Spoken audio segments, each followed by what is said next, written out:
one thing that I do always, is always turn the water off to the ice maker for the refrigerator. Always, either under the sink or at the back of it, because it's a vacant house and you never, ever, ever know when something might break or come loose.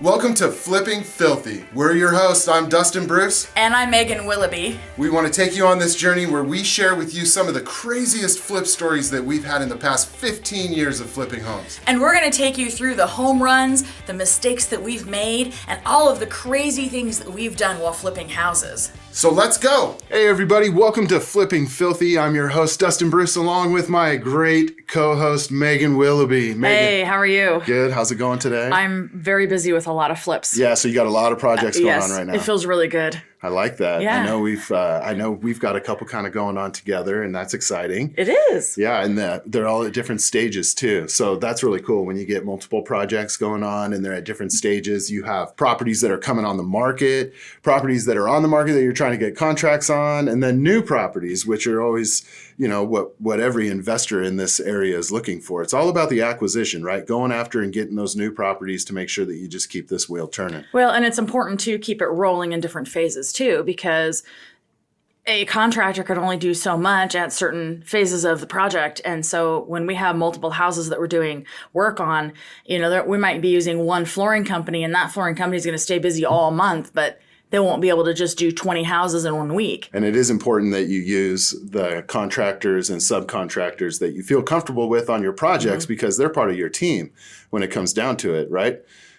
Absolutely. And so for them to be able to, abide by the schedule, maybe embrace technology, which is some of the problems that we've had with some of the contractors is, calendars and staying on schedule. But it's starting to work out really well now. So, and the good thing is, as people that flip homes, is that when you find these relationships that you really start working with on a regular basis, whether it's a contractor, a painter, a flooring company, something like that, the times that you use them over and over again, that's also going to help you with your budget, because you're not just going to get an exuberant price on, one piece of work that is done. You're actually going to get good prices on everything you're doing because you have that relationship. So do you find that with a lot of your subs that you use personally? Yes, price, but it's also timing. So a lot of the time they'll say, yes, we're going to squeeze you in because they know it's a guaranteed paycheck. They know that they're going to be paid immediately. And they know what to expect with the work. So it might be just a 1 or 2 day job for them. And we've done all the prep work. Everything's ready to go for them. And so A, we've communicated really well together. B, they're showing up when the schedule tells them to show up. And C, they're getting paid right away, which is, they might have employees to pay. They have a family to support. And to be honest with you, not everybody pays right away. And that's a frustrating thing that I've come across with a lot of the contractors that I've used is this, it's 3 weeks, a month before they get paid. And sometimes that's almost impossible for them to be able to support themselves, for sure. Well, I get it. One thing that I know that you and I are very adamant about with this podcast is that we like to tell our successes. We like to share our wins. But more importantly, the way to educate people is to share the failures, to share the things that maybe did not go the right way. I mean, that's how people really get the education that they need.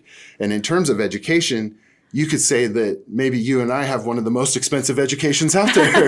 That's absolutely true.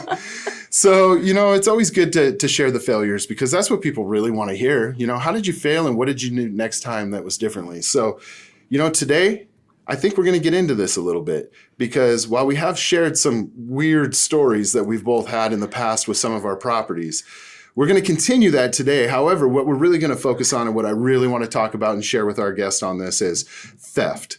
Okay? Theft. Theft is something that I think every homeowner has to deal with at sometime in their life, one way or the other, whether your car got broken into in your driveway or you were out to dinner and your house got broken into.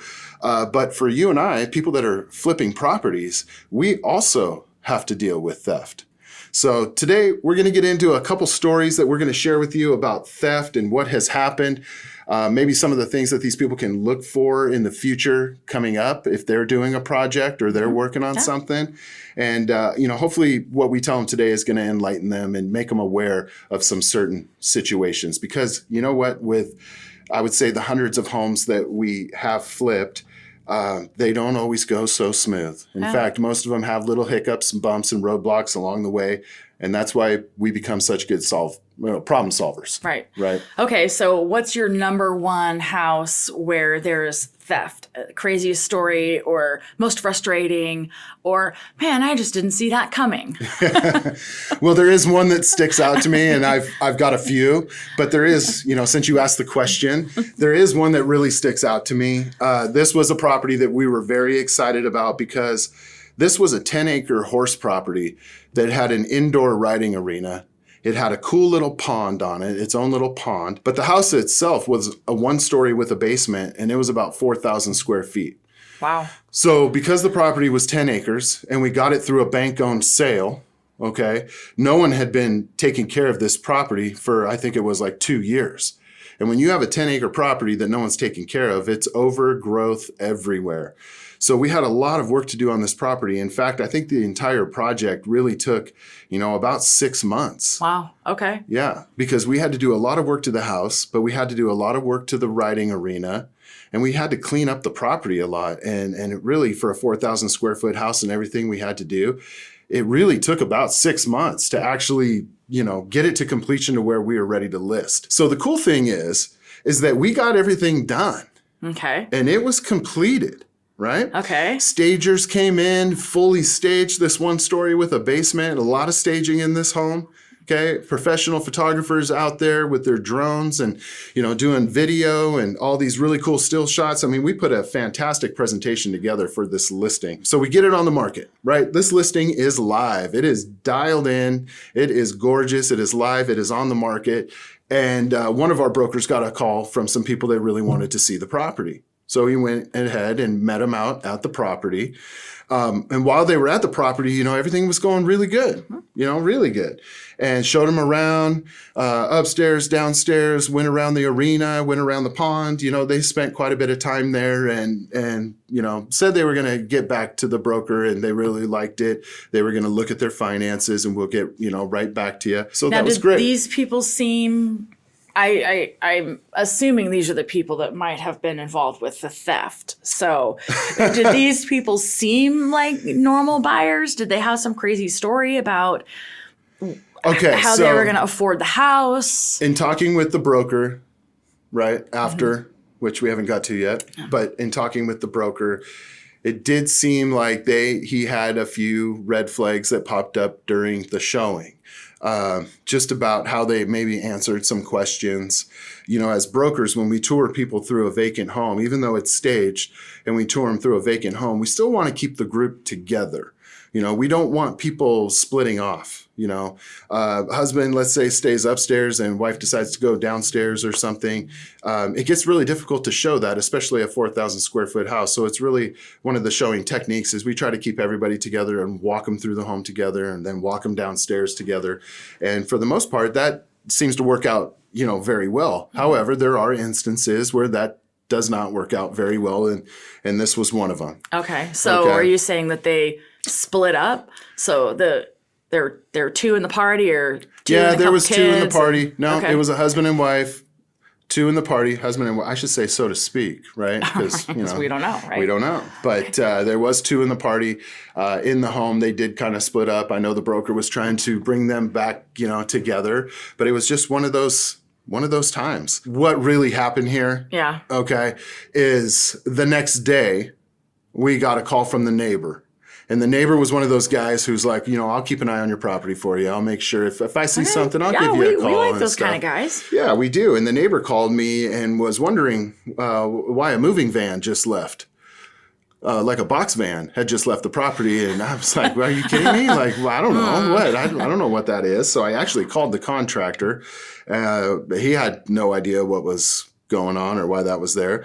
So I drove up to the property. I ran up to the property as fast as I could, drive up there, see what was going on. And that's when I had discovered that all the staging furniture had been taken out of the property, along with this really nice, cool refrigerator that we had put inside of the property. So the people basically had brought a moving van up and loaded it up and took off. So to go back, their whole showing, really what it was is they were casing the house. They were looking at what was there, what they could get, what was easy. And what we're thinking is that while they had split up, they had opened up a window or unlocked something to allow them access to come back in at a later time. Oh. So even though as a real estate broker, we do everything we can to make sure those houses are locked up and, as they should be before we leave. But it's a pretty big house and didn't, get everything. Just didn't check every window. Right. Didn't get everything no. checked. So we feel like a window was just kind of unlocked and maybe creaked open a little bit, and they had come in through there and they had taken everything out. Funny thing is the police seemed to know exactly who it was, Really? But they weren't able to do anything about it. So the staging got stolen, the refrigerator was stolen, and now we have a couple uncomfortable phone calls to make to the staging company.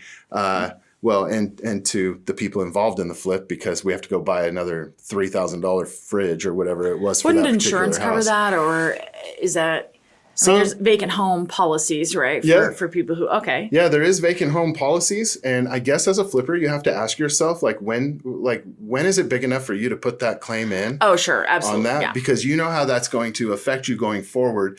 And you have to think about that, especially like in your case or my case. I mean, you're doing a ton of flips. Mm-hmm. If you're going to put a claim in on a house for one flip, that's going to affect you going forward with all your rates and whether or not that particular provider is going to give you that same policy again. The staging company was completely cool.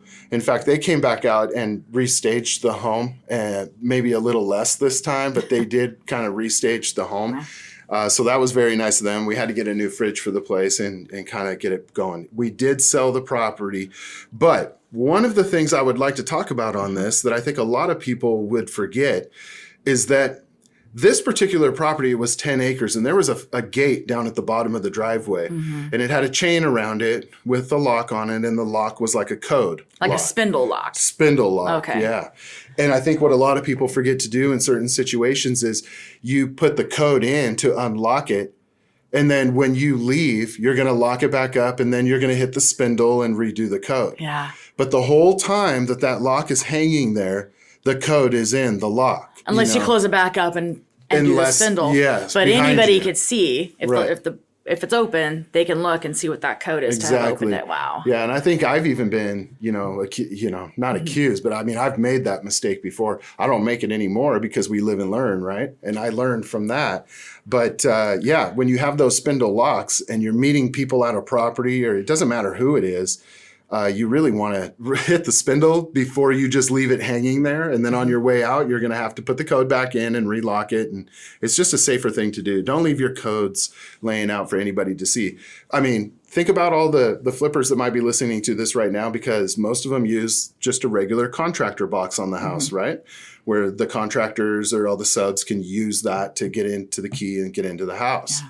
But you have to think about that code that goes with it. How many people are you giving that code to?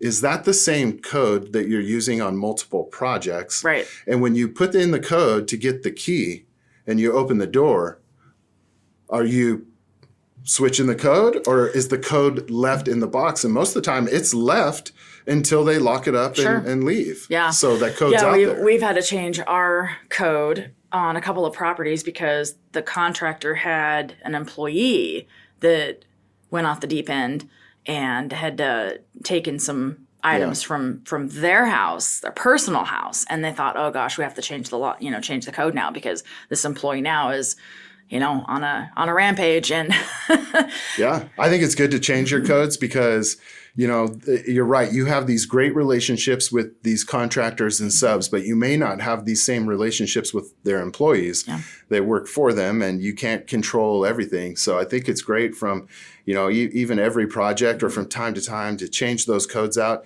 If you are thinking at all that there is something going on with theft around your house, or a contractor mentions that he has tools that maybe have gone missing inside of the house, those codes should be changed immediately at that time. And then the new code should only be given to the main people. The current main people working at the property. But you never know when someone might try to come back. And in this case, with our horse property, they certainly came back.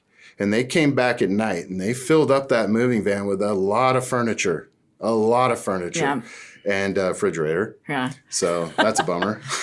So I have a story, if I can move into my story. Let's hear it. It has nothing to do with the contractor box. It has to do with a very rural property, not visible from the road. The driveway was kind of steep to begin with, and then you went back into the home. It was on a well, and the plumbing contractor that I used decided that it would be best to move from PEX plumbing lines to copper plumbing lines, water lines. Oh, really? Yeah, and I don't know why, but for some reason he felt that copper was a really good choice for this particular house. Well, because it was so rural and it was bank owned and it was vacant for such a long time, there was a lot of drug activity back there.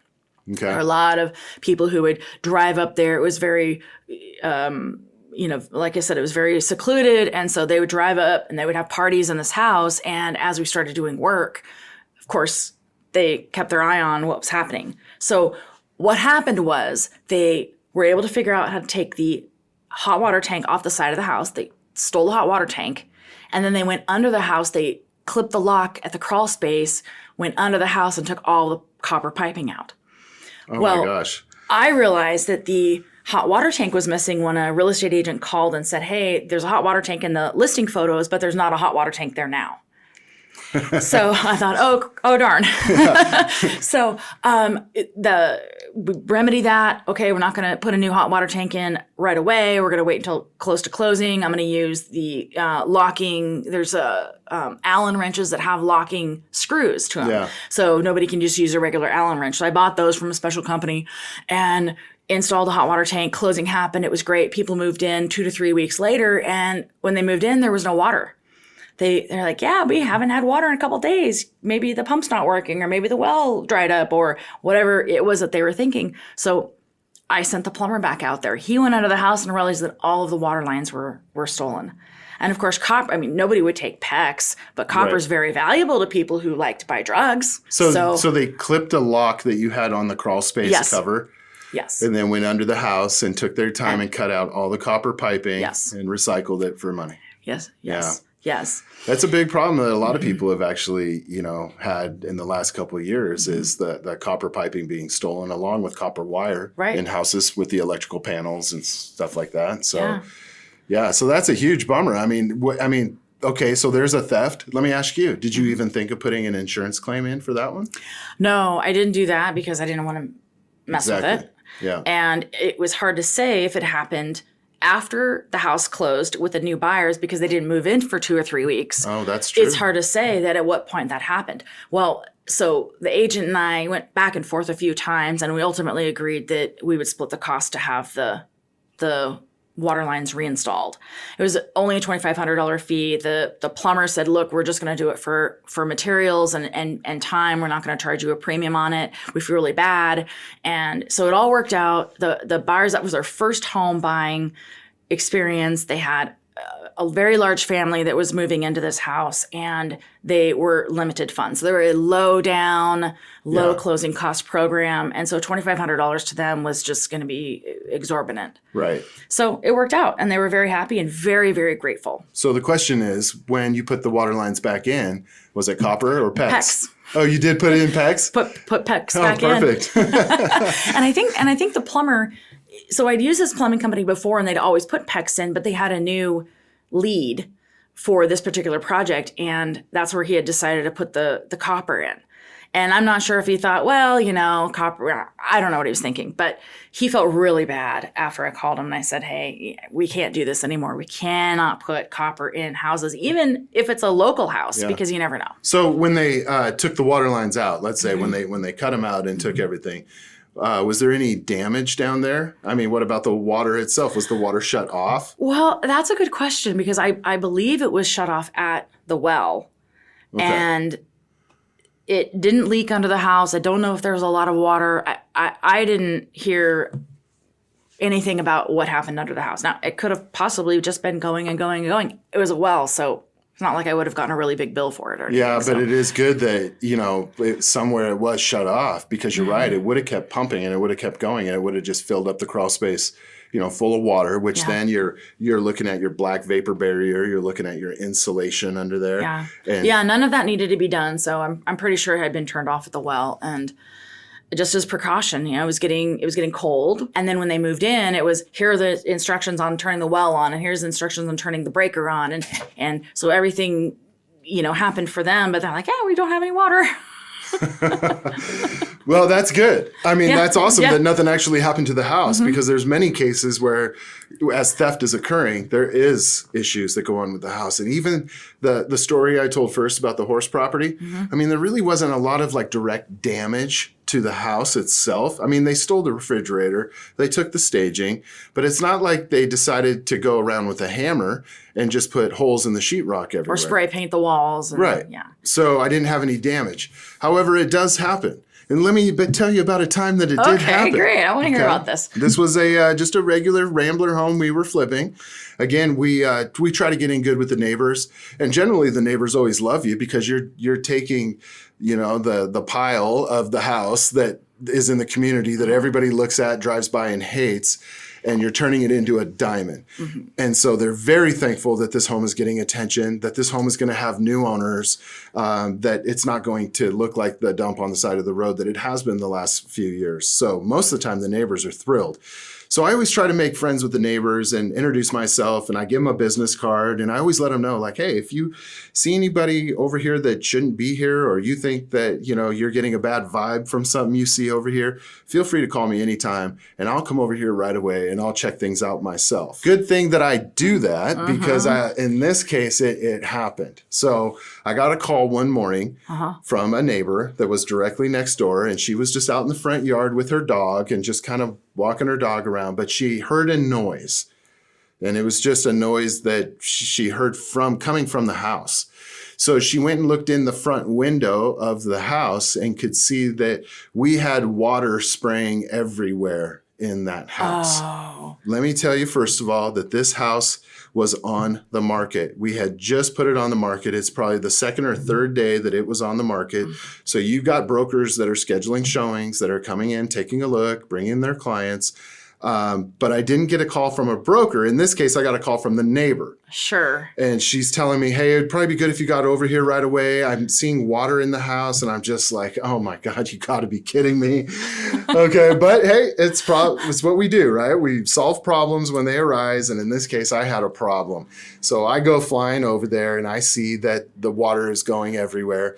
And of course, I know where the water shutoff valve is. So within a matter of 10, 15 seconds, I'm able to turn the water off at the house. So here's what happened. We had some people come in, and we don't know who they were. We never found out. We will never know. But some people did break into the house. They went through a sliding window, and they were not careful about it. Okay? So they did break it.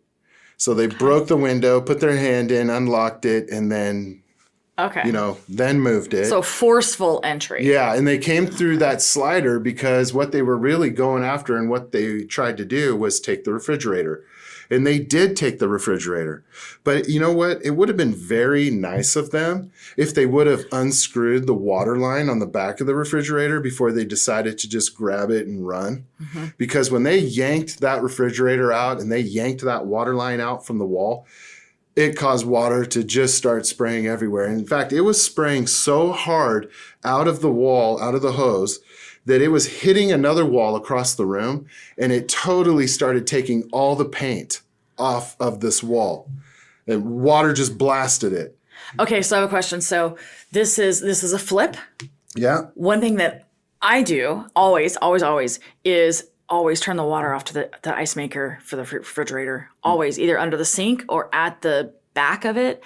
So anytime there's a home inspection, they're gonna look and they're gonna say, it's not making ice. Can you please make sure that it's turned on? And I will always say, yes, it will be turned on before closing, but we never leave it turned on because it's a vacant house and you never, ever, ever know when something might break or come loose or That's a good point. Yeah. That's a good tip. So it's always off. I think I'm going to use that one for now on. You should. Yeah. But this was not off. It was on. So basically, not only were we fixing a sliding glass door unit, because we had to get a new unit for that, we had to have all the flooring that we put in the home pulled up. We had to have new flooring put in, and we had to have that entire wall of the house kind of repainted. You can't just repaint over that one spot because it's just not going to look right. Yeah. And so we had to repaint that entire wall. And what that turned out for us to be was, I think it was about another $5,500 for sure. that we had to put into the project. So, that's money that we were not looking to spend on that, but we were like forced to spend on that. And it just, turned out to be a huge bummer. But, when they yanked that fridge out, man, that water was flying everywhere. And I couldn't imagine, like, if I didn't get that phone call from the neighbor, and that water just kept running, I probably wouldn't have got a call until another broker had gone into the house and taken a look at it. And who knows, when that would have been. But I like your tip. I think I'm going to use that in the future going forward, especially on the water fridge line. I haven't had to deal with that since. But I'll tell you some of the things that we did do since then. With a lot of the flip properties, as you may know, you may not have Wi-Fi in there, right? So some of the security options that people have, like if they wanted to do an Arlo cam or something, those all hook to a Wi-Fi. Yeah. And you got to have Wi-Fi to get a lot of that stuff. Now, I know that there's obviously some security options that you can use out there. But if you want a really cheap one from Amazon, they have fake dummy security cams. And they look just like security cameras. They have a blinking red light on the front of them. Yeah. You can screw them onto a wall up high on the outside of a house, and to people coming in the dead of night that are looking to steal from you, most of the time, these can be a deterrent and at least give you a layer, because these are $10 a piece and they're dummy cameras. And they look real. I know they're not real. But again, sometimes you're just looking for a way for them to second guess themselves so they don't come into your property and start ruining it. Yeah. Okay. So those are some really crazy stories, and that's too bad, but they all sold. They all sold. They all sold. That's the goal. And it is the goal, right? Because we got to keep flipping these homes and we got to keep moving on. And I think what we want our listeners here to really understand is that along your journey, along the way, you're going to run into roadblocks. You're going to run into things that completely throw your day, maybe your week or your entire month sideways. But you also have to become a problem solver. And when you are faced with a problem, you just have to figure out, what is the best way for me to get this done? How am I going to do it? And unfortunately for us all, if you are flipping enough homes, you are going to run into theft. And you are going to run into it from time to time. It might be a contractor that you hire, or it might just be someone coming in at the late part of night trying to, steal what you got. But you're going to deal with it in one way or the other. And so I think by talking about this, it just brings it to light, and it makes you understand that, you don't want all this material delivered and open at the property for people to see. Right. Maybe when you're prepping for paint, you want to leave the plastic up on the windows so people can't see in to the house. I mean, there's definitely some things that you can do, but you have to adjust along the way. And you might not do things perfect at first, but from our mistakes, we can share, and people can maybe do better themselves, along the way, and not have to deal with some of the stuff that we've had to deal with. Right. I recommend with every contractor that's on site that they clean up their tools at the end of each day, especially if they might be called into a different job and now they don't have their tools with them and their tools are in the way of another trade coming in and needing to do work. So it's our policy. Do not leave your tools at the property. Take them home every night. Yeah. And you're talking about like for other people coming in, but also, even for theft. Sure. Right? Oh, absolutely. Because people are always looking to steal tools and, what's in the house. And we've dealt with that before too. Mm-hmm. So, and the last thing you want is your contractor calling you, letting you know that his tools were stolen, and he would like some reimbursement for that. And Right. then you have to have the difficult conversation with them about, sorry, no, these are your tools. I had a contractor leave his trailer, his tool trailer, at a property in Everett in a carport, but he didn't have the tongue lock on it, and somebody just drove away with the trailer. Just hooked it Just up. hooked it up and took it off. And took off. Took off with it. Yeah. And I thought, okay, that was That not the greatest choice. it was not the greatest choice. Not the greatest choice. Well, thanks for sharing today, Yeah. your story. I really hope our listeners got a little bit out of that. I think there's a few things in there that if you are someone that is flipping properties or you want to flip properties, you're going to go through some of these things.